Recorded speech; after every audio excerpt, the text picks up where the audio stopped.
Shalom, Bapak Ibu Saudara. Kita melanjutkan firman Tuhan. Kali ini tema kita mengakhiri kehidupan dengan sukses. Ya. Mengakhiri, ya. Ini bukan artinya bagaimana menjalani kehidupan sukses, ya. Tapi mengakhiri, ya. Ini ayat firman Tuhan yang saya menganggap inilah orang yang mengakhiri hidupnya dengan sukses itu. Ya. Mari kita lihat 2 Timotius pasal 4 ayat 7 dan 8. Saya bacakan ini. Aku telah mengakhiri pertandingan yang baik. Aku telah mencapai garis akhir. Dan aku telah memelihara iman. Sekarang telah tersedia bagiku mahkota kebenaran yang akan dikaruniakan kepadaku oleh Tuhan, Hakim yang adil, pada harinya.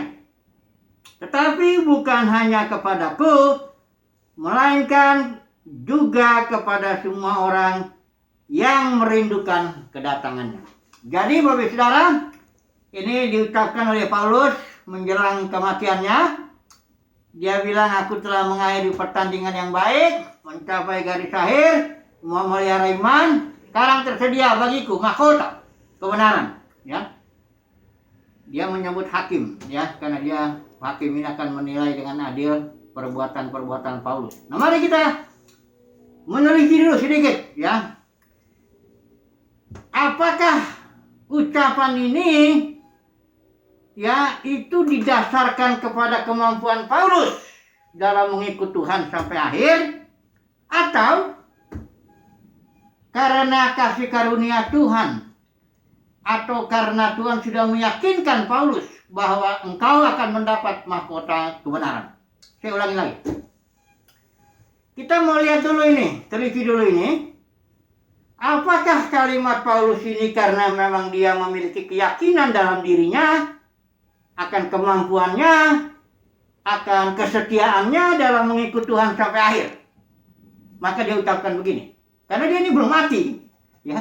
Tapi dia sudah bilang, aku telah mengakhiri pertandingan yang baik.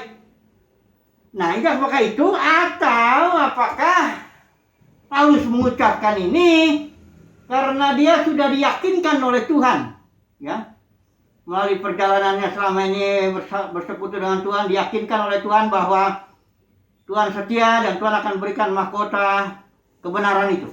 Ya, mari kita melihat dulu, ya. Karena yang mendapat mahkota ini enggak cuma Paulus sebenarnya, tapi yang mengucapin begini cuma Paulus. 12 murid itu, 11 ya, waktu malam terakhir itu Tuhan bilang begini.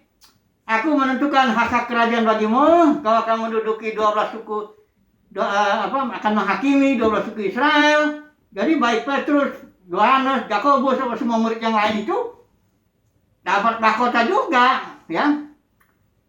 Tapi nggak ngomong kayak Paulus gini, ya. Nah, mari kita coba dulu melihat akhir hidup Paulus ini, di ujung kehidupannya itu. Apakah memang dia sempurna mengikut Tuhan itu? Nah, ini pertanyaan kita dulu. Apakah dia sempurna mengikuti pimpinan roh? Ya. Karena dalam dalam Kisah Para Rasul, kita melihat Kisah Para Rasul 21 ayat 4. Di sini dikatakan waktu Paulus mau ke Yerusalem, ya, di sini bilang ini. Di situ kami, ini Lukas dengan Paulus di satu tim, jadi dia menyebutnya kami. Di situ kami mengunjungi murid-murid dan tinggal di situ 7 hari lamanya dalam perjalanannya itu mau ke Yerusalem itu. Oleh bisikan roh, perhatikan ini saudaraku, oleh bisikan roh, Alkitab mencatat, murid-murid itu menasihati Paulus supaya ia jangan pergi ke Yerusalem. Ini oleh bisikan roh, bukan oleh keinginan manusia, bukan. Alkitab mencatat oleh bisikan roh, tapi Paulus nggak dengar. Dia begitu semangat mau ke Yerusalem, ya, ada entah apalah itu. Udah gitu datanglah Nabi Agabus, ngambil ikat pinggang Paulus, dia ikat dirinya sendiri, bilang ini orang yang akan diikat serahkan pada bangsa-bangsa lain. Nah, orang-orang di sekitarnya itu memberi nasihat juga. Saya yakin nasihatnya pun juga dalam pimpinan roh, supaya Paulus jangan ke Yerusalem. Tapi Paulus malah dia bilang begini, ya dalam semangatnya ini ya, dia bilang begini, Paulus menjawab, mengapa kamu menangis dan dengan jalan demikian mau menghancurkan hatiku? Sebab aku ini rela bukan saja untuk diikat, tetapi juga untuk mati di Yerusalem oleh karena nama Tuhan Yesus. Itu Paulus di akhir hidupnya itu sangat semangat sekali. Aku mau pergi ke Yerusalem, kalaupun mati di sana, oke lah. Karena mungkin bagi Paulus itu kebanggaan mati demi nama Tuhan Yesus di Yerusalem. Tapi ini ada kita catat, ini kita percaya ini. Kita ada tulisan yang diilhamkan Tuhan, tidak ada salahnya. Dibilang di sini bahwa Paulus tidak mentaati bisikan roh yang lewat murid-murid itu. Akhirnya dia langsung datang ke Yerusalem. Ya kita tahu lah ceritanya itu. Ternyata dia nggak mati di Yerusalem, dia malah jalan ke Roma dan sebagainya. Ya. Nah di Roma inilah dia pemenjaraan Paulus. Di situ pemenjaraan itu 2 kali sebenarnya. Waktu pertama dia di penjara 2 tahun, dia bisa nyawa rumah sendiri. Ada prajurit yang dia bebas lah ya untuk menerima orang, beritakan Injil Kerajaan, dia bebas. Barulah pemenjaraan kedua ketika dia menulis ini 2 Timotius ini. Itu sekitar tahun 67 Masehi waktu Kaisar Nero memerintah. Dia Paulus sudah tahu bahwa kayaknya dia akan mengakhiri hidupnya di situ. Makanya dia bilang, mengenai diriku darahku sudah mulai dicurahkan. Ini bukan pemenjaraan pertama, tapi pemenjaraan yang kedua. Jadi antara yang pertama dan yang kedua, Paulus keluar lagi dia. Bahkan tradisi mengatakan dia sampai ke Spanyol. Sebagaimana dia tulis dalam surat Roma, dia ingin ke Spanyol. Jadi dari pemenjaraan pertama dan pemenjaraan kedua ada gerakan-gerakan pelayanan Paulus yang tidak cocok kalau dilihat dimasukin di Kisah Para Rasul. Itu bukti bahwa dia setelah penjaraan pertama itu, kemudian dia bebas, masuk dia ke pemenjaraan kedua tahun 67 Masehi, di situ dia mati. Menurut tradisi dia matinya dipenggal, ya. Nah, jadi Paulus dari mulai pemenjaraan pertama sampai pemenjaraan kedua, dia melayani, tapi Lukas tidak mencatat pelayanannya. Karena dianggap ya tidak perlu lagi lah. Karena dia sebenarnya memang sudah menyimpang daripada pimpinan roh yang Roh Kudus bilang jangan pergi ke Yerusalem. Paulus ngotot. Ya. Walaupun di dalam 2 Timotius ini Lukas tetap mengikuti Paulus, tapi dia nggak catat pelayanannya itu. Ya. Jadi apa yang mau saya sampaikan di sini bahwa di akhir hidup Paulus dia juga tidak sempurna mengikut Tuhan. Dia tidak sempurna mengikuti pimpinan roh. Tapi dia bisa berkata seperti ini. Dia bisa berkata sekarang tersedia bagiku mahkota kebenaran. Ya. Jadi jelas perkataan Paulus ini bukan didasarkan bahwa kemampuan dia saya akan ikut Tuhan sampai akhir. Saya bersandar kepada kekuatan saya percaya saya akan setia. Bukan itu. Dasarnya dia ngucapin ini. Ya. Jadi ada sesuatu yang lain, saya bilang yang kedua itu kemungkinannya bahwa Tuhan sendirilah yang meyakinkan Paulus. Aku setia, aku akan pegang engkau, aku akan jaga engkau sampai akhir, sampai masa tuamu, engkau akan kutopang. Kira-kira begitu. Makanya Paulus berani bilang, ya, aku telah mencapai garis akhir. Karena sebenarnya kalau dia bersandar pada dirinya lucu juga. Kok dia belum selesai, masih hidup kok dia? Kok udah berani bilang, aku telah mencapai garis akhir? Nggak mungkin dong, konyol ya kan? Jadi jelas perkataan Paulus ini adalah karena Tuhan sendiri meyakinkan dirinya, meyakinkan Paulus, aku setia. Aku akan pegang kau, aku akan berikan mahkota kepadamu. Kira-kira begitu. Maka dia mengucapkan ini. Ya. Mengapa ini penting Bapak Saudara? Karena begini. Saya mau bersaksi dulu. Ya.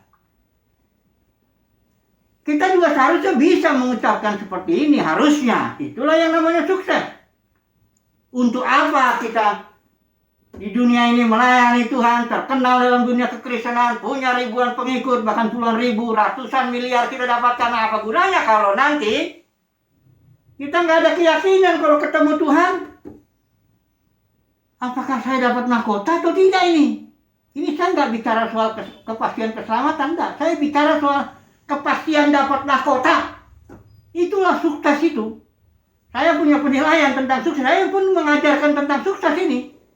Tapi bukan sukses seperti teologi sukses itu, prosperity teaching, bukan itu. Saya mengajarkan orang sukses. Kalau nanti ketemu Tuhan Yesus, Tuhan bilang, kau hambaku yang baik dan setia, masuk. Aku akan berikan kepercayaan kepadamu. Karena di zaman berikut kita akan melayani lagi. Jadi, di sini jelas bahwa, saya mau bersaksi dulu ya. Kalau orang pun terkenal semua di sini. Dalam dunia kekristenan, dapat uang berlimpah dari pelayanannya, tapi nggak ada keyakinan itu. Saya mau menyambut seorang ya, saya melihat dalam di medsos itu ada seorang yang sangat terkenal lah ya, barangkali yang mengikuti di 20.000 orang lebih atau bahkan lebih banyak lagi. Dia bilang begini, dia bikin status dan banyak orang ngomen tentang status di komen. Statusnya kurang lebih begini, hanya satu yang saya takutkan dalam hidup ini, dia bilang begitu. Yaitu, yang satu itu, ada dosa yang belum kuselesaikan di hadapan Tuhan. Itu satu. Yang kedua, ada bagian hidupku yang belum total kuserahkan kepada Tuhan. Bayangkan saudaraku, kalau seorang yang sangat terkenal, bahkan dia bersaksi ratusan miliar saya dapatkan dari pelayanan ini, tapi tidak ada keyakinan. Kalau ketemu Tuhan, gimana nggak ada keyakinan untuk mendapat mahkota? Terus bagaimana? Kalau saya ya misalnya ini ya, misalnya saya ketemu sama dia, saya akan bilang, Bapak sebaiknya hentikan aja dulu seluruh pelayanan, seluruh khotbah, buku-bukunya juga banyak, sebagian saya baca. Hentikan aja dulu, masuk aja dalam kamar, bawa Alkitab, baca Alkitab terus, sampai nanti ada satu keyakinan Tuhan bicara kepada Bapak, bahwa Bapak lebih dari pemenang, bahwa Bapak dapat mahkota.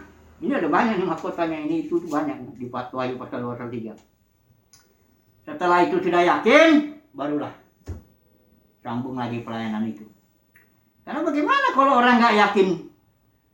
Kalau ketemu Tuhan pun nggak yakin dapat mahkota. Bagaimana nanti pengikutnya? Karena Bapak ini cukup banyak yang mengaguminya gitu. Saya mau bersaksi dulu tentang diri saya.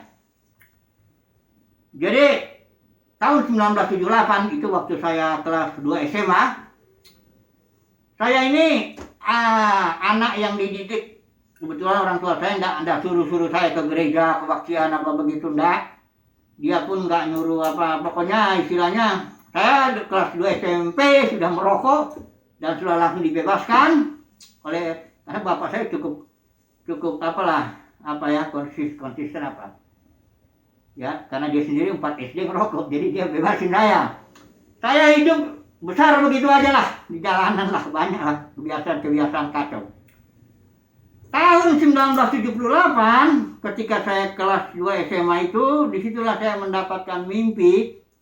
Tuhan datang, dia dengan pandangannya yang membuat saya tunduk, dan ketika saya melihat lagi, dia dengan lembut melihat, dan dia bawa berjalan gitu. Tadinya banyak yang ngikutin, kami sama-sama ramai gitu, mengikuti seorang laki-laki yang saya anggap itu ya Tuhan Yesus lah itu kan. Saya ikutin terus dia naik ke atas. Makin lama saya kok nggak ada orang yang ikut lagi. Nah tinggal di atas sendiri, saya dilepas sendiri lah. Disitulah saya melihat pemandangan yang nggak ada lagi lah saya lihat di pemandangan yang seperti itu. Luar biasa. Nah setelah itu berjalan lah ya. Saya belajar mengikut Tuhan. Tapi berkali-kali kan saya punya banyak kebiasaan. Itu kebiasaan merokok yang saya sebut aja. Ya malulah saya menyebut semua kebiasaan-kebiasaan anak muda itu ya. Jadi saya punya kerjaan jatuh terus. Dan saya bilang, Tuhan udahlah, nggak usah lah mengganggu hidupku. Ya, aku waktu itu bapak saya juga dia karena teknik sipil dia punya usaha. Udahlah saya mau kerja karena saya anak laki-laki satu-satunya. Saya akan meneruskan usaha bapak saya. Udahlah janganlah ganggu-ganggu. Ya, tapi Tuhan terus. Selama 10 tahun, 20 tahun, 30 tahun, 40, ya sekarang udah 42 tahun ini.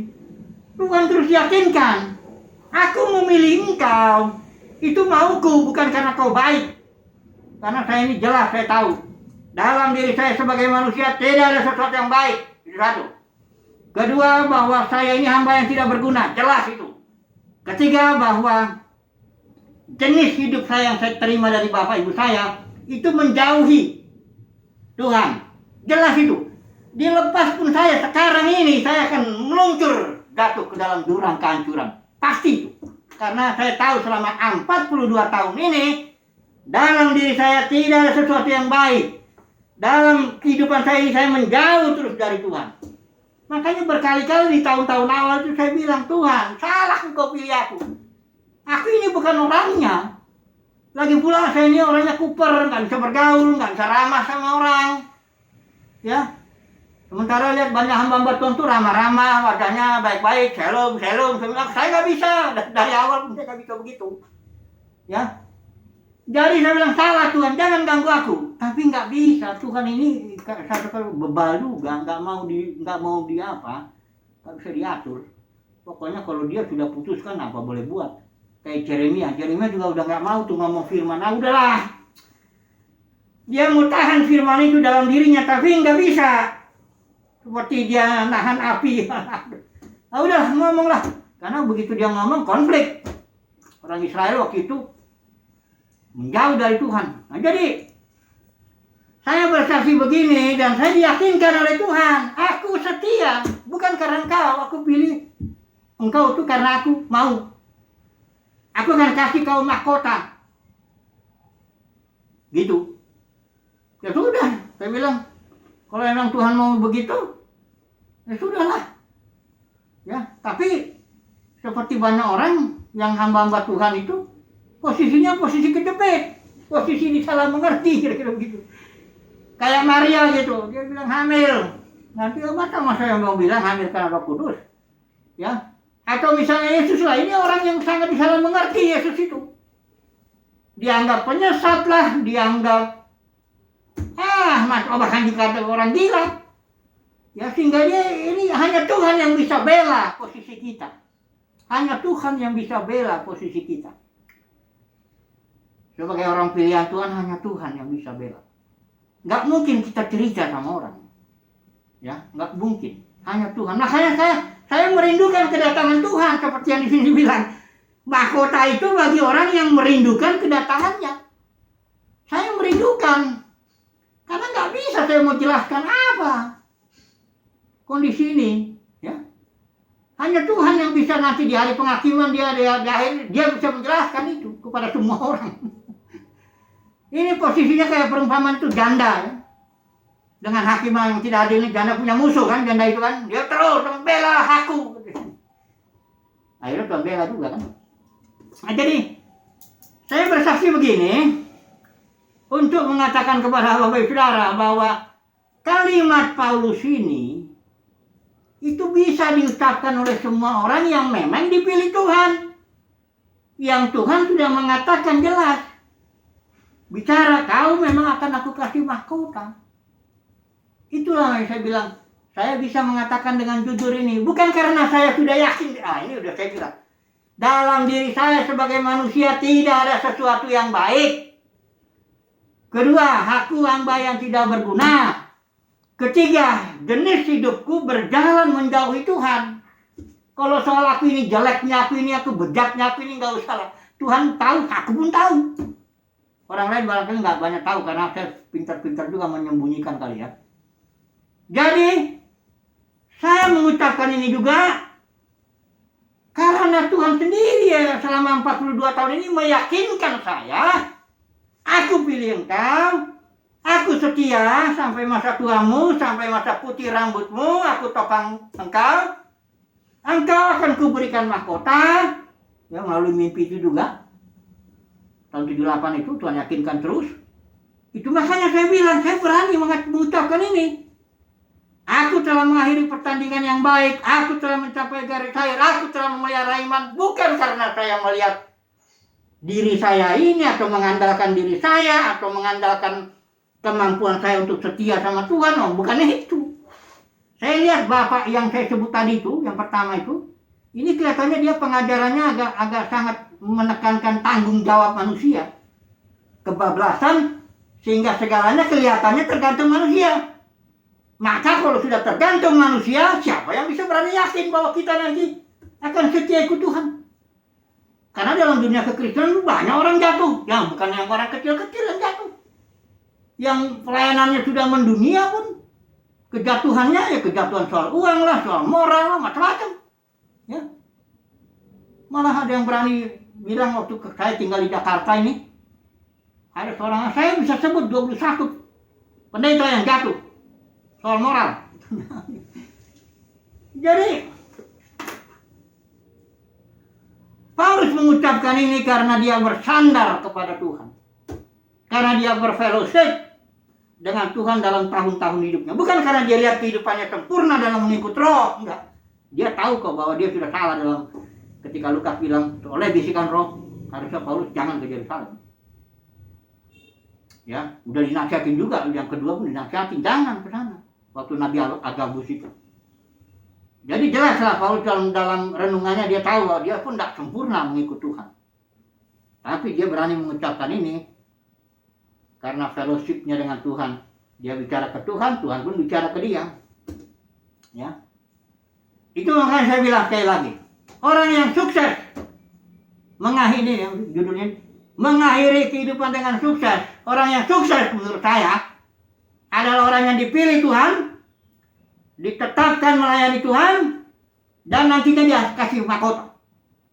Itu Tuhan yang ini. Memang ini subjektif. Makanya saya nggak peduli orang. Orang apa kayak angka ada gunanya lah. Selama 42 tahun ini pun saya kalau dipuji orang pun nggak terlalu enak, dimaki orang juga nggak terlalu sakit. Udahlah, cuek aja lah, hiduplah di hadapan Tuhan. Ya. Yang penting apa kata Tuhan tentang kita ini, itulah sukses itu. Kalau Tuhan sudah pilih kita, dan dia kata aku setia, pegang kau akan dapat mahkota, itulah sukses. Kalau di dunia ini buat apa mendapat seluruh sisi dunia pun juga kalau nggak sukses di hadapan Tuhan nggak ada gunanya. Ini maksud saya, kalau udah bukan harta nggak ada gunanya ya. Kalau sudah ditetapkan Tuhan sukses di hadapan dia, itu ada gunanya juga. Makan, minum, pakaian, itu kan perlu juga fasilitas supaya kita bisa beritakan firman. Ya. Tapi sesuai tema kita mengakhiri kehidupan dengan sukses, itu haruslah tergantung Tuhan. Jadi kesimpulannya apa? Kesimpulannya, seorang yang bisa mengakhiri kehidupan dengan sukses, yaitu tergantung Tuhan. Bukan tergantung saudara dan saya. Tergantung Tuhan. Kalau Tuhan bilang, aku setia kepadamu, aku akan pegang janjiku kepadamu, aku akan berikan mahkota kepadamu nanti, itulah dia. Sukses. Ya. Kita mendapat mahkota. Nah, memang ketika Tuhan berikan kasih karunia-Nya, kita akan bekerja seperti Paulus bilang. Dia bekerja lebih keras daripada yang lain. Tapi bukan dia, kasih karunia Tuhan. Ya, bukan berarti kita ini bengong-bengong aja, diam aja. Tergantung Tuhan. Begitu juga. Begitu Tuhan datang, memberikan firman-Nya, memberikan kasih karunia, kita bekerja. Tapi semuanya itu karena firman Tuhan, karena kasih karunia Tuhan. Jadi tergantung Tuhan. Ini harus digarisbawahi nih. Tergantung Tuhan. Saudara dan saya sukses atau enggak, tergantung Tuhan. Ya. Itu saya Bapak tadi saya tutup dulu sekali lagi. Itu kenapa dia sampai ngomong begitu? Dia juga 40 tahun lebih juga sudah. Karena fellowship-nya itu. Mungkin nggak tahu ada. Kok dia sampai begitu? Saya pun kaget juga. Kok nggak ada keyakinan ya? Kalau mati nanti atau bagaimana, ketemu Tuhan itu bagaimana? Apa gunanya kalau gitu semuanya? Makanya kalau seandainya saya ketemu dengan dia, saya akan nasihati. Berhentilah Bapak dulu semuanya. Bersekutulah dalam arti Bicara ke Tuhan, Tuhan bicara ke dia. Itu namanya bersekutu, Bapak Ibu Saudara. Kalau cuma kita aja ngomong terus kita belajar Alkitab, kita ngomong terus tapi nggak ada keyakinan darinya, nah itu puji Tuhan lah. Jadi share saya kali ini bagaimana mengakhiri kehidupan dengan sukses tergantung Tuhan. Semoga Bapak Ibu Saudara kita adalah orang yang dipilih Tuhan, dan Tuhan sudah berkata, aku berikan mahkota kepadamu. Bukan hanya kepastian keselamatan atau yang enggak, aku berikan mahkota kepadamu. Haleluya. Amin.